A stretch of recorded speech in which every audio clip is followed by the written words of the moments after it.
Hi friends, మన యాప్లో clicks లేదా స్వైప్ కానీ ట్యాప్ చేయడం కానీ చేస్తాం కదా.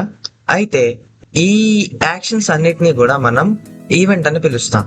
ప్రోగ్రామింగ్లో ఈవెంట్ అంటే ఒక యూజర్ యాక్షన్ లేదా సిస్టంలో జరిగిన ఒక ఏదైనా యాక్టివిటీ, లైక్ బటన్ని క్లిక్ చేయడం కానీ మౌస్ మూవ్ చేయడం లేదా ఏదైనా టైం అవుట్ అవ్వడం అలాంటిది. మరి ఈవెంట్ హ్యాండ్లింగ్ అంటే ఏంటి? సింపుల్ గా మన ప్రోగ్రామ్ ని యూజర్ యాక్షన్స్ కి రెస్పాండ్ అయ్యేలా చేయడం మాత్రమే.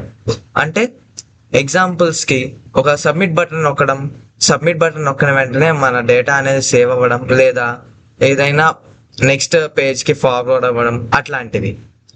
ఆండ్రాయిడ్ లో button dot set on click listener function ని యూజ్ చేస్తాం. అదే జావా స్క్రిప్ట్ వచ్చేసరికి యాడ్ ఈవెంట్ లిజనర్ ని యూజ్ చేస్తాం. ఈవెంట్ హ్యాండ్లింగ్ లేకుండా సాఫ్ట్వేర్ స్టాటిక్ గా అలాగే రెస్పాండ్ అవ్వకుండా లైఫ్ లేకుండా ఉంటుంది. సో సింపుల్ గా చెప్పాలి అంటే ఈవెంట్ హ్యాండ్లింగ్ వల్లనే ప్రోగ్రామింగ్ అనేది ఇంటరాక్టివ్ గాను మరియు మనకి అలైవ్ గా కనిపిస్తుంది.